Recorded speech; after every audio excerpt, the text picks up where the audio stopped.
Hello बच्चों, चलिए इस क्वेश्चन को पढ़ते हैं। इसमें लिखा है the frictional force direction is dash to the direction in which the body tends to move relative to the other.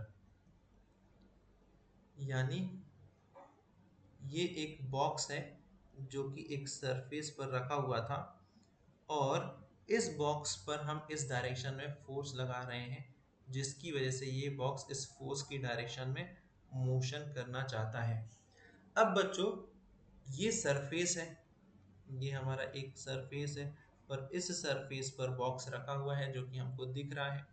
और ये भी दिख रहा है कि इन दोनों के बीच में फिजिकल कांटेक्ट हो रहा है, और फिजिकल कांटेक्ट के साथ साथ क्या हो रहा है, ये एक दूसरे के रिस्पेक्ट में रिलेटिव मोशन करने लगेंगे जब इस पर फोर्स लगेगा।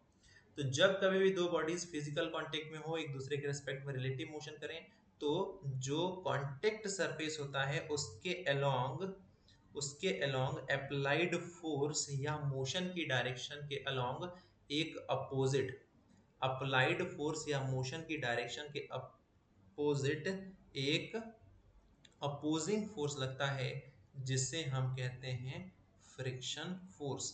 फ्रिक्शन फोर्स जनरली क्या है, ये एक अपोजिंग फोर्स है जो कि ऑब्जेक्ट के मोशन का अपोज करता है, और ये हमेशा ही अपोजिट डायरेक्शन में लगता है। तो चलिए क्वेश्चन में वही था, पढ़ लेते हैं।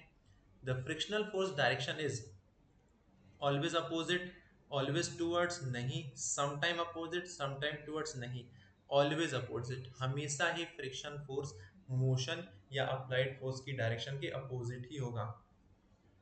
इसी वजह से इस क्वेश्चन का आंसर हो जाएगा ऑप्शन ए। आई होप आपको समझ में आ गया है। Thank you very much.